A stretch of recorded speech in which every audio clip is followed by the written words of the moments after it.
அந்த கோயில் குடமுழுக்கு விழா ராஜா பட்டர் மற்றும் பிச்சை குருக்கள் என்ற சிவாச்சாரியார் இவர்களை வைத்து சமஸ்கிருத மொழியில் மட்டுமே நிகழ்த்த உள்ளதாக அறிந்தோம். இதை நாங்கள் தமிழுக்குன்னு இருக்கக்கூடிய குருபீடங்கள் பெயரோ அல்லது தமிழ் வேள்வியாளர்களோ இடம்பெறாதது வருத்தத்துக்குரியது. தமிழக அரசு பல முறை நாங்கள் கோரிக்கை வச்சிருக்கிறோம். ஆணையர் அலுவலகத்திலும் கோரிக்கை வச்சிருக்கிறோம்.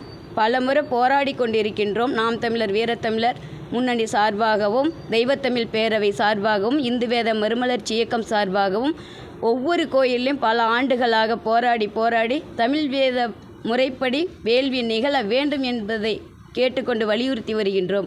உயர்நீதிமன்ற உத்தரவும் இருக்கின்றது. ஆனால் இதுவரை எந்த கோயிலிலும் செயல்படுத்துவதில்லை என்பதே வேதனைக்குரியது.